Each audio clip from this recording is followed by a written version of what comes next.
नमस्कार, मैं हूं सुनील बॉबी और आप इस समय देखना शुरू कर चुके हैं अपना खास कार्यक्रम खबर बिहार, जहां बातें करते हैं बिहार की, खबरें होती है बिहार की खबरों के साथ साथ देश दुनिया में क्या कुछ चल रहा है तमाम खबरों से हम आपको कराते हैं अपडेट। बिहार में शिक्षा रोजगार का क्या है हाल और गाँव की सरकार को लेकर क्या कर रही है नीतीश सरकार, तमाम चीज़ों से हम आपको कराते हैं अपडेट। आपको बता दें कि एक बार फिर से बिहार की सियासत गर्म हो गई है। बिहार के सियासत में विधायक जो हैं इधर से उधर होना शुरू कर चुके हैं। लोकसभा चुनाव अभी आया नहीं कि बिहार की राजनीतिक उफान पर आ गई है। कब क्या होगा कुछ नहीं कहा जा सकता है। कौन से नेता किस पाले में चले जाएं यह कहना मुश्किल होगा।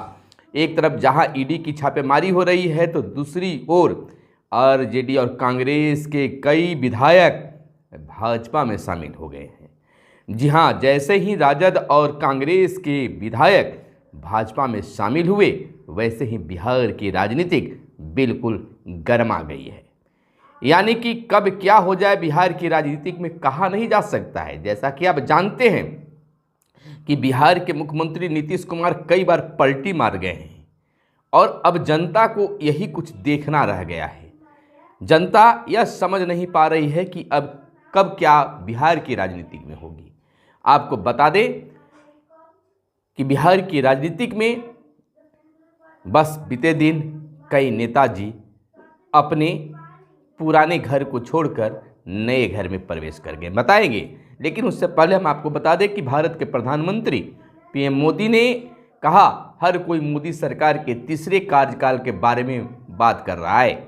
हमारे तीसरे कार्यकाल में भारत दुनिया की तीसरी सबसे बड़ी अर्थव्यवस्था बनने के लिए तैयार है, यह मोदी की गारंटी है। यानी कि मोदी की गारंटी है। वहीं आरजेडी कांग्रेस के विधायकों के बीजेपी में शामिल होने से बिहार की सियासत बिल्कुल गर्म है। बता दें कि बिहार में महागठबंधन को बड़ा झटका लगा है। डिप्टी सीएम विजय सिन्हा ने कहा विपक्ष के विधायक नेतृत्व विहीन है। ऐसे में ये लोग मजबूत नेतृत्व में चलने का संकल्प ले रहे हैं। विपक्ष टूट रहा है, मोदी मजबूत हो रहे हैं। लगातार बिहार के सियासत में बदलाव हो रहे हैं। बिहार में महागठबंधन को बड़ा झटका लगा है। 3 विधायक बीजेपी में शामिल हुए हैं। आरजेडी से संगीता देवी, कांग्रेस से मुरारी गौतम और सिद्धार्थ सौरव बीजेपी में आज शामिल हो गए हैं। तो एक बार फिर से कांग्रेस और आरजेडी को बड़ा झटका लगा है। वहीं तेजस्वी यादव इन दिनों जन विश्वास यात्रा पर निकले हुए हैं और लोगों का विश्वास जीतने की कोशिश कर रहे हैं, तो इधर उनकी विधायक जो है खिसक रहे हैं। आपको बता दें कि कटिहार में आज जनसंवाद बीते दिन कार्यक्रम में तेजस्वी यादव कार्यक्रम में मौजूद थे। वहीं केंद्रीय मंत्री गिरिराज सिंह ने राहुल गांधी के बयान पर कहा उन्हें लग रहा है कि देश में एक कानून सामाजिक सौहार्द न रहे, इसलिए वे भड़काने का काम कर रहे हैं। यह कानून का देश है, कानून से हर कार्य होता है और कानून से ही होगा। वहीं बिहार के नियोजित शिक्षकों के लिए बड़ी खबर आई है कि बिहार के नियोजित शिक्षक एक बार फिर से भड़क गए हैं और कह रहे हैं कि बिहार के मुख्यमंत्री और शिक्षा विभाग के पाठक नियोजित शिक्षकों को ठगने का, भड़काने का काम कर रहे हैं। शिक्षकों के साथ एक साजिश रची जा रही है। मुख्यमंत्री ने जहां कहा था कि मामूली परीक्षा होगी, लेकिन यह मामूली परीक्षा नहीं थी। आगे क्या रणनीति अपनाई जाती है यह तो आने वाला वक्त ही गवाह होगा।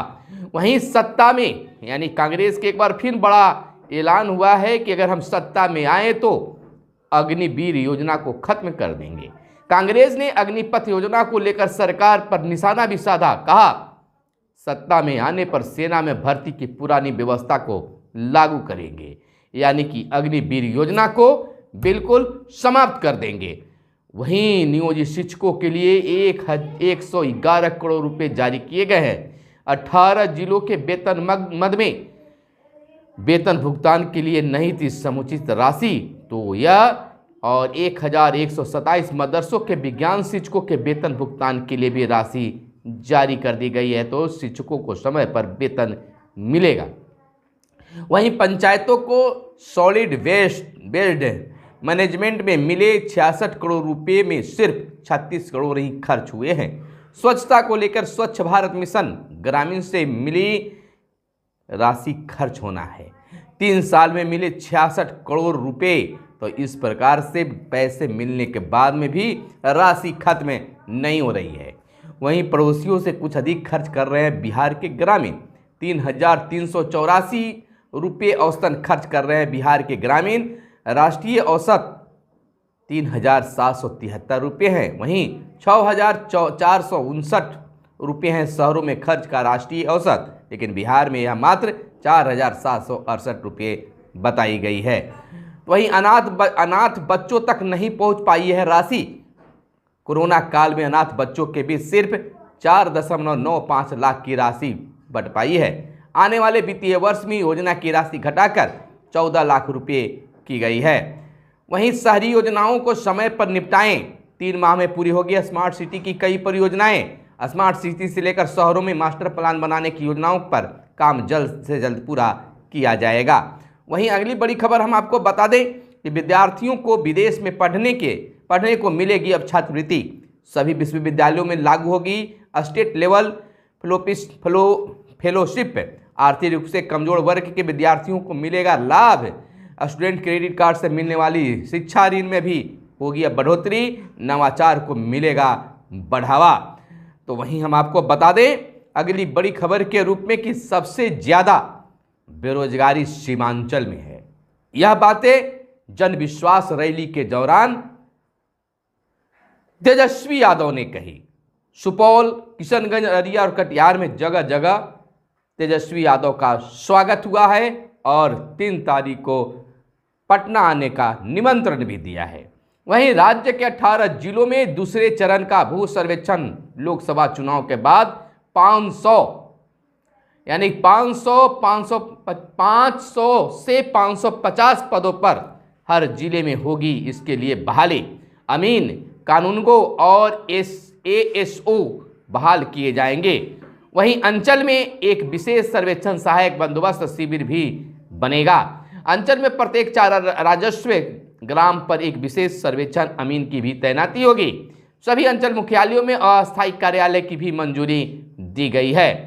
तो वहीं हिंदी में याचिका तो इसी भाषा में फैसला भी देंगे। भारतीय भाषा अभियान के कार्यक्रम में बोले न्यायमूर्ति डॉक्टर अंशुमान। वहीं जब्त हाजमोला कार्टन को 1 सप्ताह के भीतर मुक्त करे अधिकारी। हाई कोर्ट का यह निर्देश दिया गया है। 48 घंटे के भीतर माफियाओं की सूची बनाएंगे अब थानेदार। पटना सिटी और दानापुर अनुमंडल के थानेदारों को साथ ही DIG ने की है बैठक। जमानत पर छूटे आरोपियों पर नजर रखने के लिए दिए गए हैं यह खास निर्देश।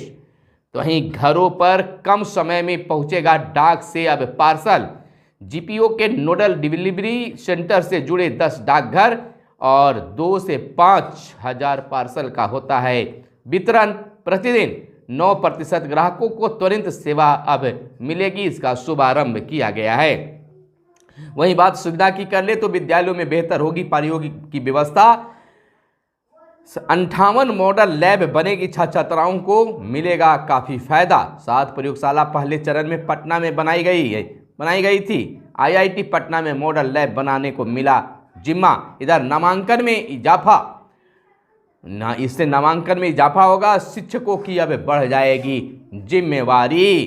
तो वहीं हम आपको बता दें कि क्षमता ऐप से नर्सिंग के छात्राएं होंगे अब दक्ष। संस्थान में पढ़ाई के अलावा ऑनलाइन प्रशिक्षण की सुविधा भी मिलेगी। ANM और GNM कोर्स की अध्ययन सामग्री भी मुफ्त मिलेगी, यानी फ्री में मिलेगी। सालाना 35,000 दाखिला होगा।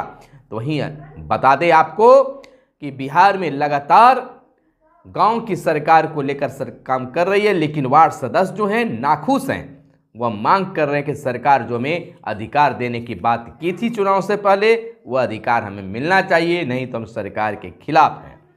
वहीं मैट्रिक कॉपियों की जांच 1 से 10 तक। अंतिम सप्ताह में रिजल्ट। 250 से अधिक केंद्र बनाए गए हैं बिहार में। 11 केंद्रों पर राजधानी पटना में मूल्यांकन कार्य किया जाएगा। मूल्यांकन करने वाले शिक्षक खुद भी वेबसाइट से नियुक्ति पत्र डाउनलोड कर सकते हैं। 3000 शिक्षकों की प्रतिनियुक्ति हुई है पटना में। 5 चरण में अंकों का सत्यापन भी किया जाएगा। मूल्यांकन के बाद अंकों की एंट्री उसी दिन भी होगी, यानी कि बहुत जल्द ही रिजल्ट मिल जाएगा। ग्रामीण बैंक कर्मियों ने मांगों को लेकर धरना प्रदर्शन। 8 मार्च को 20 जिलों में होगी हड़ताल, यानी कि ज्वाइंट फोरम ऑफ दक्षिण बिहार ग्रामीण बैंक यूनियन के आह्वान पर डीबीजीबी प्रधान कार्यालय के समक्ष ग्रामीण बैंक कर्मियों ने जोरदार धरना प्रदर्शन किया है अपनी मांगों को लेकर। वहीं शिक्षक अभ्यर्थियों के लिए, शिक्षकों के लिए बड़ी खबर आई है। एक अवसर है 40,506 प्रधान शिक्षक की भर्ती प्रक्रिया शुरू। शिक्षा विभाग के समान प्रशासन को भेजी अधियाचना, जल्द जारी होगा विज्ञापन। 8 साल सेवा पूरी करने वाले शिक्षक आवेदन के योग्य होंगे। बीपीएससी लेगा परीक्षा अभ्यर्थियों को 3 बार भाग लेने का मिलेगा मौका। परीक्षा पैटर्न और पाठ्यक्रम निर्धारण को शिक्षा विभाग से परामर्श लेगा आयोग। प्रधान शिक्षक का जिला स्तर पर अलग संवर्ग होगा। आरपीएफ में 4,660 दरोगा और सिपाही की भी बहाली होगी। आपको बता दें, रेलवे भर्ती बोर्ड ने आरपीएफ में 4,208 सिपाही और 452 उप निरीक्षक यानी दरोगा की भर्ती के लिए अधिसूचना जारी की है। कुल 4,660 पदों पर भर्ती होगी। 15 अप्रैल से 14 मई तक वेबसाइट पर ऑनलाइन आवेदन करना है। तो इसको जो भी इससे इच्छुक हैं वेबसाइट पर जाकर देख सकते हैं। वहीं बिहार के 33 स्टेशनों का कायाकल्प होगा। पीएम ने कई योजनाओं का शिलान्यास उद्घाटन किया। कार्यक्रम में वीसी के माध्यम से शामिल हुए नीतीश कुमार। देश के 553 स्टेशनों के पुनर्विकास का शिलान्यास। तो वहीं आधार से 22% ही जमीन के दस्तावेज जुड़े हैं अभी तक। तो वहीं अगली बड़ी खबर हम बता दें कि लोकसभा उम्मीदवारों की खर्च सीमा 15 साल में 4 गुना बढ़ गई है। तो वहीं अगली बड़ी खबर यह है कि बोर्ड का महत्व समझाएगी 5 लाख जीविका दीदी। जीविका से जुड़े 41,000 से अधिक स्वयं सहायता समूह को सौंपी गई है जिम्मेवारी। 3 महीने में 1,11,000 नए मतदाता बढ़े हैं बिहार में। तो वहीं आंगनवाड़ी केंद्रों में अंडा सप्लाई करेगी अब जीविका दीदी। अब बच्चों को अंडा मिलने में नहीं होगी कोई परेशानी। बच्चों को केंद्र तक पहुंचाने में भी सहयोग मिलेगा, सहयोग करेगी। समाज कल्याण विभाग के निर्णय पर जिलों को भेजा गया है खास निर्देश।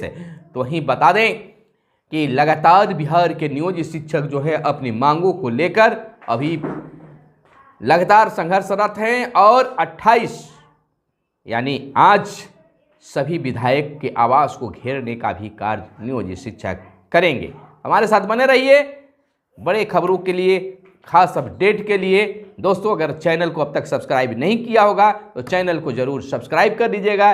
कैमरे के पीछे हैं मिस्टर मयंक प्रताप। फिर मिलते हैं अगले वीडियो में, तब तक के लिए दीजिए इजाज़त। धन्यवाद।